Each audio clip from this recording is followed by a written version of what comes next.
yang dimuliakan oleh Allah Subhanahu wa taala, mari bersama-sama kita panjatkan puji serta syukur kita kepada Allah Subhanahu wa taala di pagi hari ini, hari Ahad yang terakhir di Ramadan. Ini hari Ahad yang terakhir saja. Di Ramadan tapinya kita ketemu lagi Ahad di bulan Syawal, insya Allah. Untuk itu pagi ini saya dapat jadwal dijadwalkan oleh pengurus PKM mendapat kebahagiaan kuliah subuh dengan judul meraih kebahagiaan yang hakiki, terus kemenangan yang hakiki.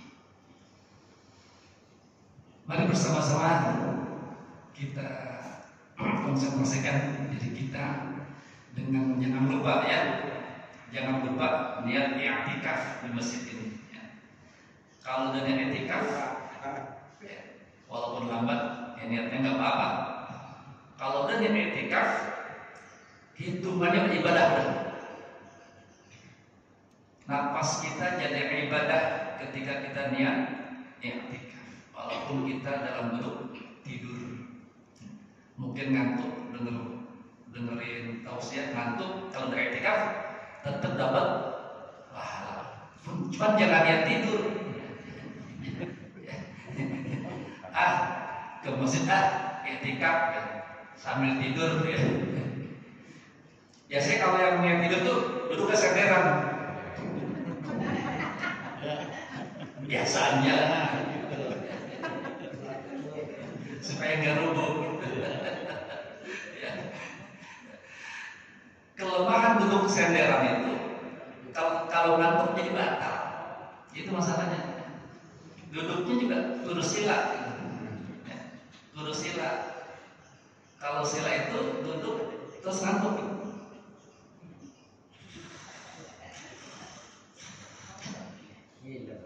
Nggak batal. Makanya kalau lagi khutbah Jumat, lihat dah berapa banyak yang kurus. Ya kan? Betul? Ibu betul-betul. Memang Jumatan. Kalau dia lamahan pasti tidur kan? Laki-laki yang bilang betul, perempuan nggak tahu. Itu makanya setiap saya khutbah kemana-mana saya ingatin duduk yang benar kalau kita khutbah. Pas khotibnya udah turun, ya kan? Udah muqamat, kan? Begini tuh udah muqamat. Pada kabur ke ini nggak mundur lagi. Enggak kan? Enggak. Karena duduknya benar gitu. Ya. Gitu. Jangan gara-gara saya ngomong kerja kakaknya ini jangan internet aku enggak tanya apa. Jadi ini penting buat kita ketahui duduk dalam masjid kalau dalam i'tikaf tidak boleh niatnya niat tidur ya. Sehingga kita tidur kita duduk baca Al-Quran, berzikir, apakah istighfar dan sebagainya, itu udah argobnya itu udah terhitung pahala ibadah. Nih, kalau dia i'tikaf ini mumpung masih ada waktu Ramadan, mari bersama kita i'tikaf dari mulai kapan aja, dari subuh ini nggak pulang nggak apa-apa, ya. Terus sampai sore jangan pulang-pulang. Kamu pulang ngapain? Mau masak? Kan enggak, ya kan? Atau yang mungkin kerja di sana. Tapi ketika Nabi itu 10 hari terakhir Ramadan itu dia i'tikaf ke masjid, membangunkan keluarganya, anaknya, saudara-saudaranya, yang kecil, yang besar, yang mampu untuk sholat. Nabi ajak untuk i'tikaf hatta faraqad dunia. Ketika 10 akhir Ramadan, Nabi selalu i'tikaf sampai Nabi meninggal dunia. Gitu. Ya, maka kita pun dianjurkan untuk i'tikaf. Ini biasanya jarang yang i'tikaf ya. Ya, jarang ya. Kalau Al-Quran banyak, tarawih banyak ya. Ketika udah iktikaf, dikit apa sebabnya? Macam-macam ya. Enakan di rumah tidur. Ada yang kerja juga ada seperti itu. Jadi mari bersama-sama sebelum kita masuk kepada tema kita hari ini, kita berusaha untuk memaksimalkan Ramadan ini agar benar-benar menjadi berkualitas ya. Dan mudah-mudahan ibadah Ramadan kita ini baik siangnya ya kita berpuasa dengan berusaha menghindarkan hal-hal yang membatalkan pahala puasa. Pahala puasa, bukan puasanya, pahala puasa. Kalau ada yang puasanya batal karena secara zahir makan minum dengan sengaja batal. Tapi ada puasanya sah, puasanya puasa sah. Cuman pahalanya nggak ada. Emang enak, kita capek-capek puasa, tahu-tahu nggak ada pahalanya. Capek-capek Ustaz Saipudin ngajar dari mulai awal pagi sampai sore, pas 1 bulan nggak ada gajinya. Emang enak Ustaz? Enggak kan?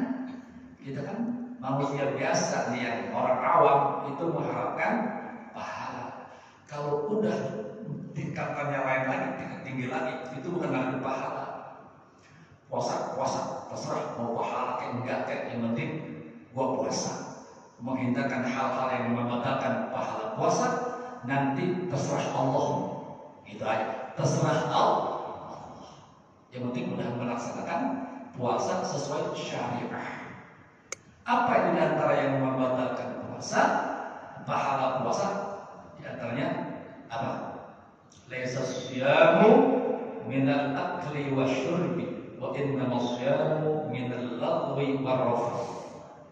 Yang dikatakan puasa itu bukan cuma menahan nggak makan, nggak minum di siang hari, tetapi sebenarnya yang dikatakan puasa itu di samping tidak makan, tidak minum di siang hari, juga harus menahan al-lagwi war-rafath.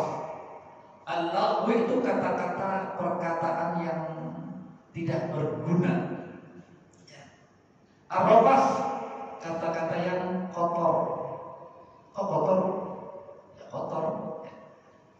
Lagi puasa pulang subuh sampai di rumah, begitu. Itu udah program itu. Tadi gua di masjid lama banget untuk nyai ngobrol. Itu udah ropas. Tadi terawih lama banget imamnya. Ada yang gitu? Ada nggak? Ada ya? Tuh, ada. Itu setan bukan?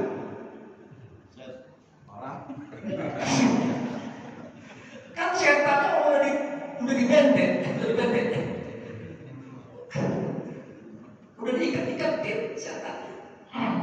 Pulang terawih, ada headnya. Itu apa? Setan bukan? Jawab. Setan bukan? Kok diem aja? Setan udah diikat-ikatin. Kok masih ada head tadi gua ya beli buat sahur, head tadi gua beli buat buka, orang pada antri berebut, gua gede banget. Itu udah gak bener tuh ngomong gitu tuh. Udah antri pulang, gua gede banget tadi orang geser-geser gua. Itu adalah nafsu. Apa? Nafsu yang timbul dari diri kita sendiri. Inna nafsa la ammaratun bisu. Sesungguhnya nafsu itu mendorong kita untuk berbuat yang gak bagus. Nafsu itu setan itu gak ada. Nafsu. Jadi, orang yang di luar Ramadan sama di Ramadan begitu-begitu juga, berarti itu udah gayanya, udah kelakuannya begitu tuh, bawaannya ya. Kalau ketika sebelum Ramadan dia berkatanya mungkin kasar, menyakitkan hati, suka ghibah dan sebagainya, ketika Ramadan hilang itu semua. Enggak ghibah, enggak ngomongin orang ya, enggak berkata kasar. Oh, berarti itu dulu setannya gitu tuh. Dulu setannya gitu tuh. Bener. Pas Ramadan masih gitu-gitu juga. bawaan. Itu berarti bawaan. Untuk itu mari bersama-sama di Ramadan ini kita berlatih untuk menghilang bawaan-bawaan yang selama ini kita bawa nggak bagus. Insya Allah akhir Ramadan tuh kita udah terlatih yang dimaksudkan oleh Allah Subhanahu Wa Taala. Sebulan puasa itu dilatih untuk berbuat baik, berkata yang baik, sabar, disiplin, sosialnya tinggi di Ramadan, ya, jamaahnya rajin, tarawih yang sunat sampai penuh masjid. Saya heran Ramadan sunat tarawih mesti penuh, pas sholat Jumat kan wajib, kosong, ya kan? Nah, seharusnya ketika udah habis Ramadan, yang wajib itu kita pertahankan, kita penuhi di masjid. Di masjid Nurul Falah, masjid saya itu subuh penuh sampai sekarang 90% penuh subuh. Ya, alhamdulillah itu dipertahankan tuh sholatnya, Ibu ya. Ini jumlah ini dipertahankan nih, yang ada nih. Insya Allah Masjid As-Salam akan berkah. Amin ya rabbal alamin. Hadirin para jamaah sekalian yang dirahmati Allah Subhanahu Wa Taala, soal kemenangan atau kebahagiaan tiap orang berbeda-beda. Sekarang saya tanya, Bapak Ibu lagi bahagia nih? Iya. Benar. Apa itu bahagia, Ustaz? Ustaz apa bahagia, Ustaz? Nomor buat aja. Seorang anak kecil yang mempunyai kedua orang tua diajak jalan-jalan, ya kan? Apakah jalan kaki, apakah naik motor, apakah naik mobil, ya kan?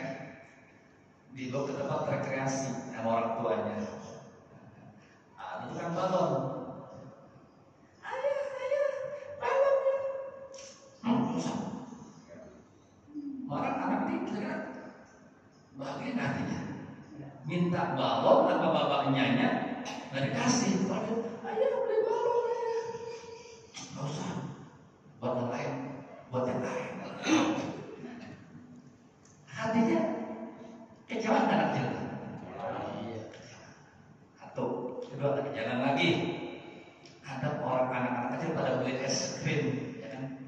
Ayah, coba beli es krim dong. Jangan batu-batu. Batu alasannya. Anak tuh kecewa nggak? Kecewa. Tuh yang begitu tuh tersimpan sama anak sampai gede.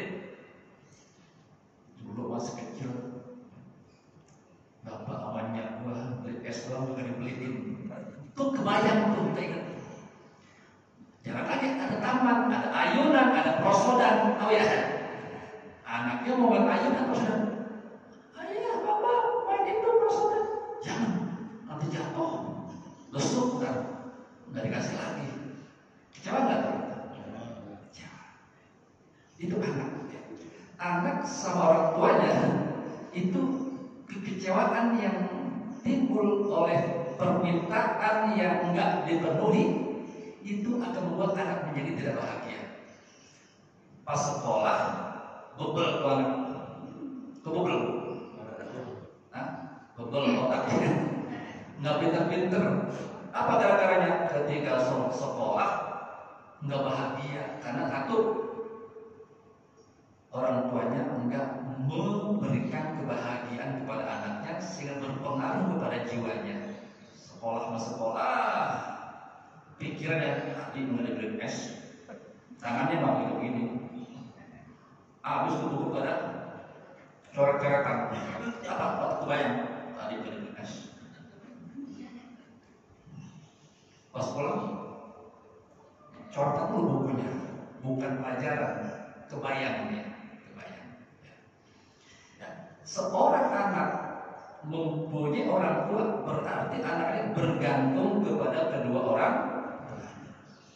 Kebahagiaan anak itu tergantung kepada layanan kedua orang tuanya. Ini seorang anak. Itu begitu. Pada dasarnya seperti itu.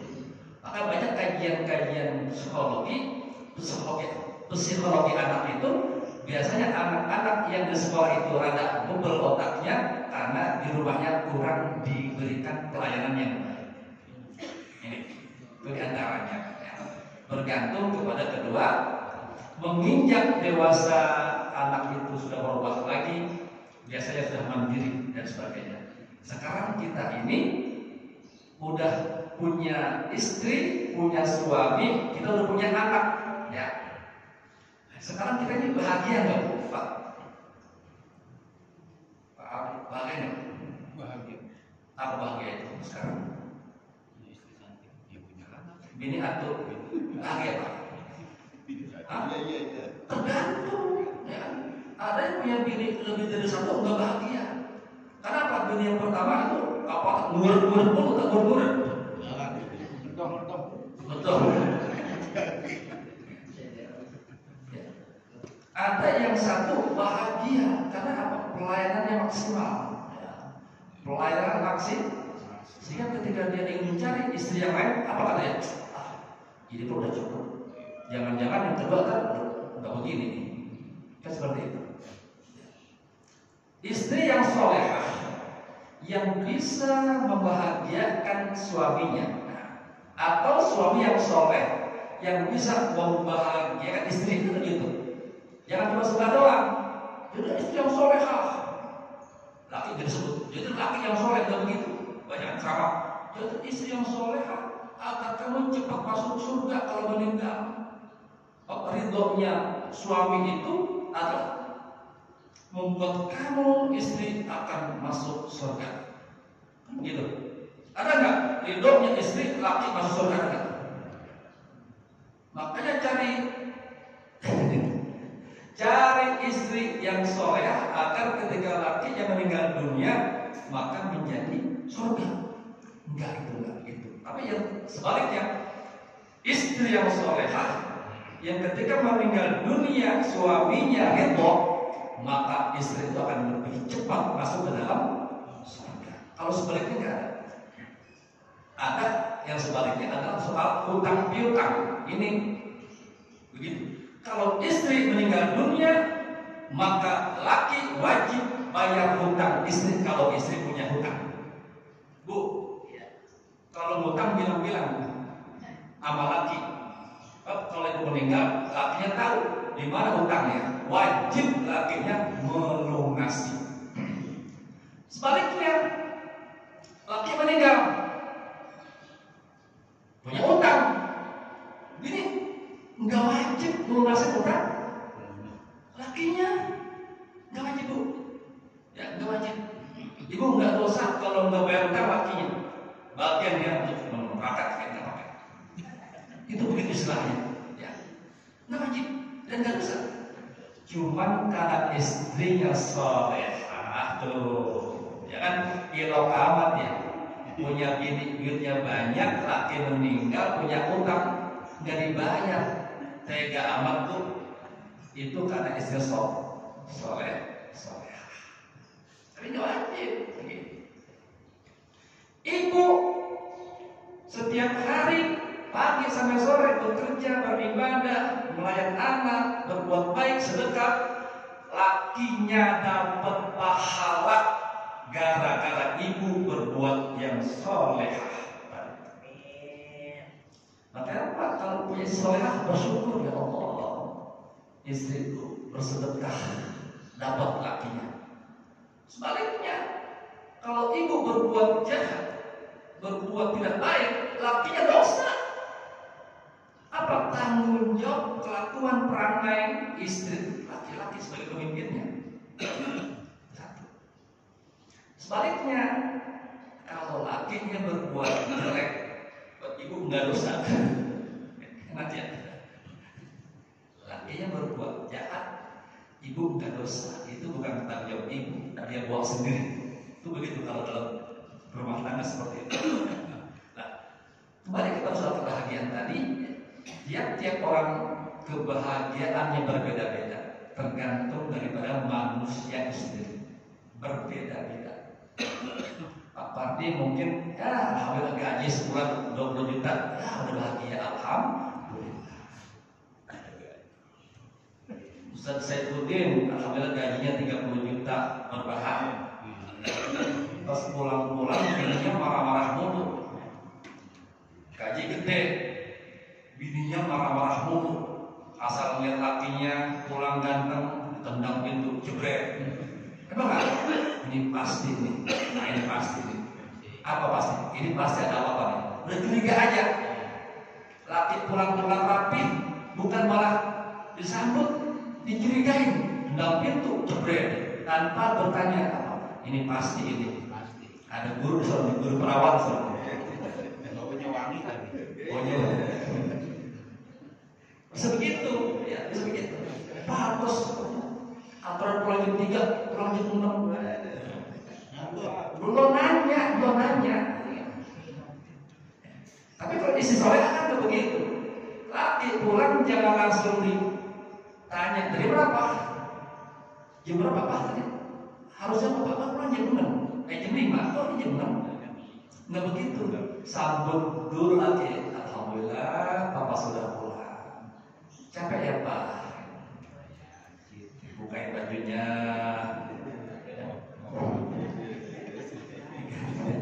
Itu begitu. Ntar nih, pas udah ada dikit, duduk di meja balik. Pak, kok Papa hari pulang lambat? Ada apa Pak? Kan bagus gitu ya. Iya. Jangan tiba-tiba udah main jebret aja. Sama laki juga begitu. Ini pulang dari kerja langsung curiga aja. Ada bahasa-bahasa yang kita gunakan. Mama udah pulang, alhamdulillah. Walaupun lambat udah pulang ke rumah, kan gitu. Dari mana Mah? Udah gini baru pulang, bah. Itu bahasa kasar itu, menyakitkan hati. Sambut itu dengan bahasa yang bagus. Kalau bang jajak baru biasa pulang lambat di mana-mana. Lah, ini udah biasa udah pengalaman. Kalau bermain dekat masjid pasti istrinya solehah. Jadi satu yang membuat kita bahagia adalah saling berhusnuzon di rumah tangga. Ya, perkara suuzon dihindarkan dulu. Berbaik sangka dulu antara keduanya, jangan mengorek-orek keburukan. Ibu kalau pulang lakinya ada HP yang geletak di kasur, ibu pegang HP-nya, dicek enggak? Dicek. Tuh kan dicek. Ada aku dicek. Emang apa?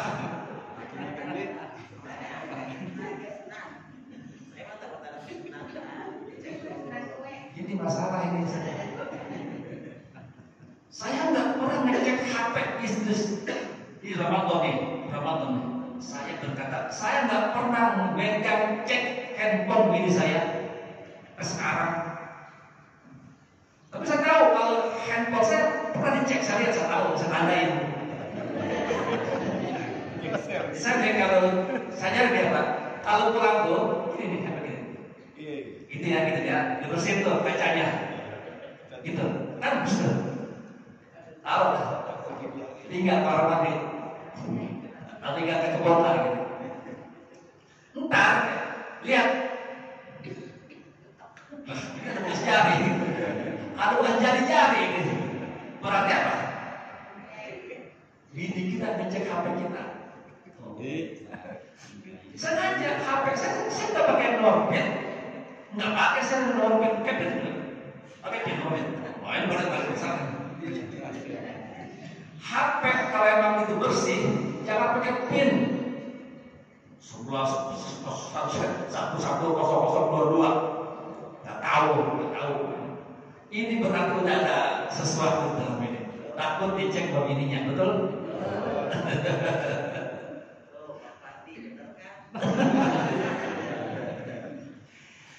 Di antara yang sesuatu yang membuat kita tenang itu tidak ada berburuk sangka baik istri atau suami, dan kita tidak melanggar.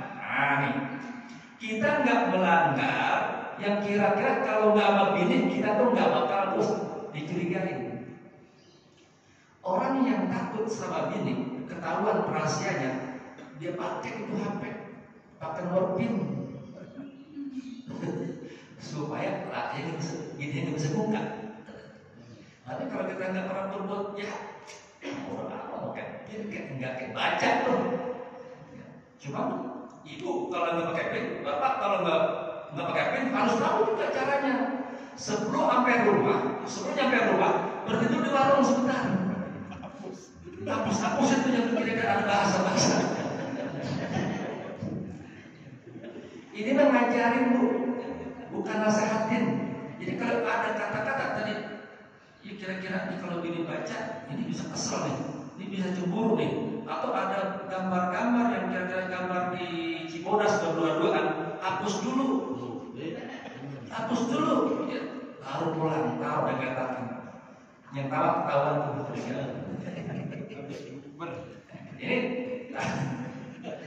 ini zaman sekarang. Makanya kalau anak kita punya HP, tolong jangan pakai pin. Bilang ini papa udah beli HP. Jangan pakai pin, jangan pakai kode rahasia. Apa tujuannya? Ketika anak kita udah pulang ke rumah, pulang ke sekolah, dari mana kita cek tuh HP-nya ada apa dalamnya. Itu untuk menyelamatkan anak kita jangan sampai terkena virus pergaulan yang nggak benar.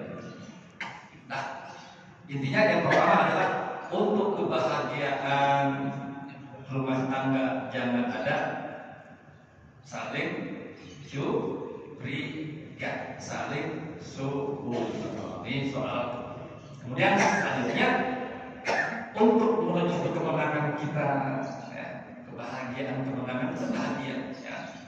Untuk orang-orang seperti kita yang sudah dewasa, nggak lain sebenarnya Allah sudah tunjukkan kepada kita di surah Al-Baqarah dari ayat pertama sampai kelima untuk terakhir dibaca ya.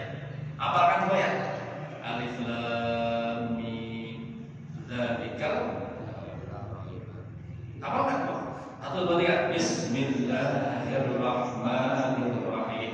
Alif Lam Mim Dzalikal kitabu la raiba fihi hudan lil muttaqin alladzina yu'minuna bil ghaibi wa yuqimuna as-salata wa mimma razaqnahum yunfiqun walladzina yu'minuna bima unzila ilaika wa ma unzila min qablik wa bil akhirati hum yuqinun ulaika ala hudan min rabbihim wa ulaika humul muflihun. Sampai saja itu diulang-ulang sama kita kalau lagi acara apa?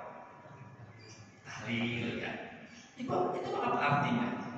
Itu surah Al-Baqarah adalah susunannya yang kedua setelah Al-Fatihah. Betul? Padahal turunnya Al-Quran kan surah Al-A'raf. Betul? Surah yang pertama turun kepada Nabi itu Al-A'raf. Kenapa kok ketika sudah Al-Quran itu adanya Al-Fatihah yang pertama?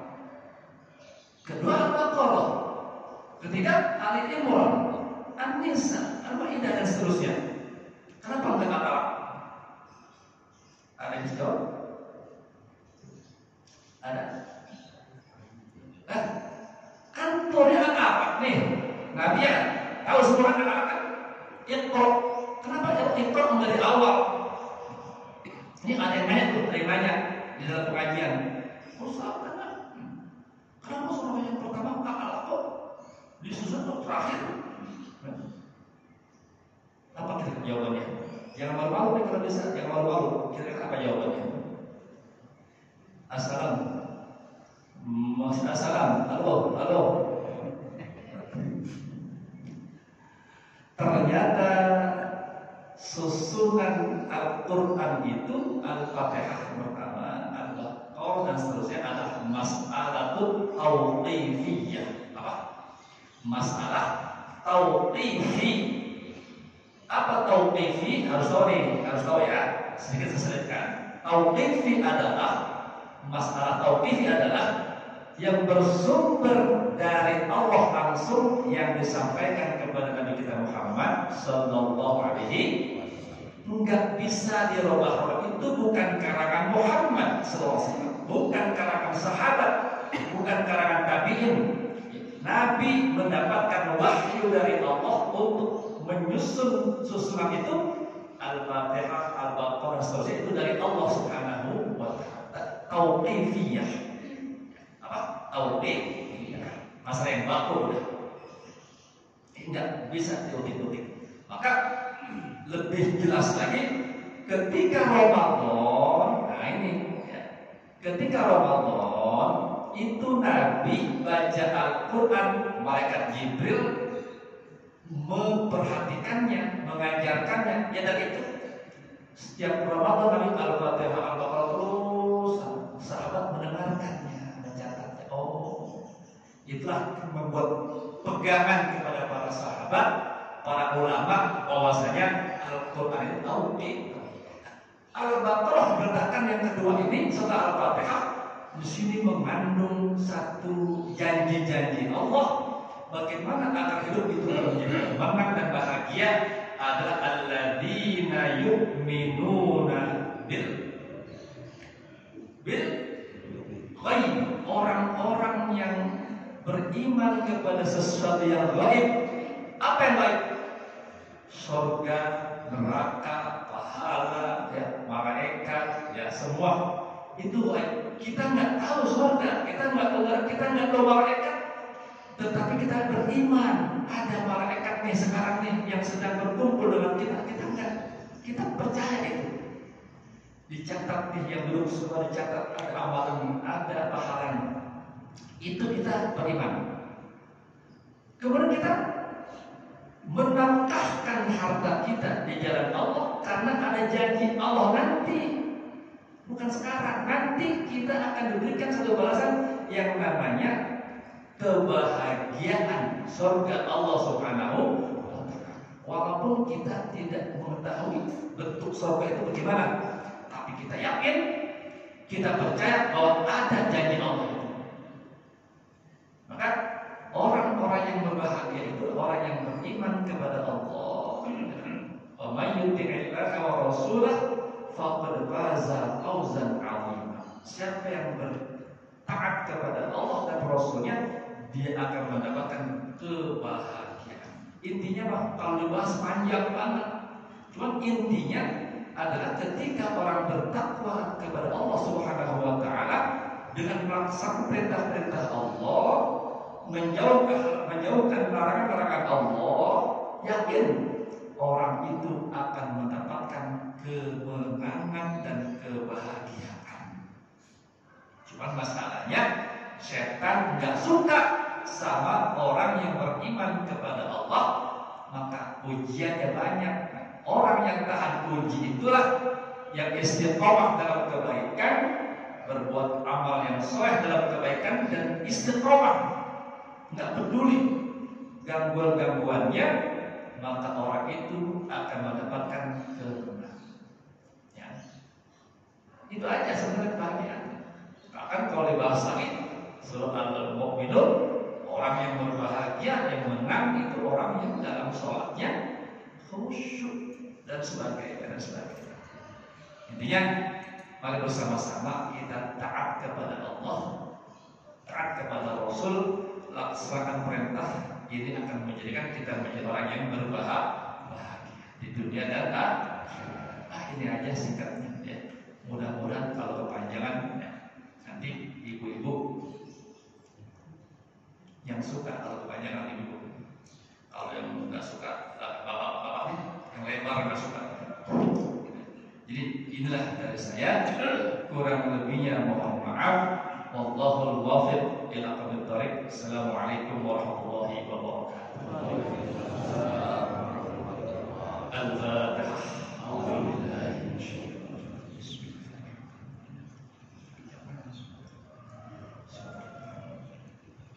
Wa'fu 'anna ya karim, wa'fu 'anna ya rahim, bi rahmatika ya arhamar rahimin. Allahumma anfa'na bima 'allamtana wa 'allimna ma yanfa'una wa وزدنا علما اللهم إنا نسألك علما نافعا وعملا متقبلا ورزقا حلالا طيبا كثيرا واسعا مباركا سبحانك اللهم وبحمدك نشهد أن لا إله إلا أنت نستغفرك ونتوب إليك دعواهم فيها سبحانك اللهم وتحياتهم فيها سلام وآخر دعواهم أن الحمد لله رب العالمين السلام عليكم ورحمة الله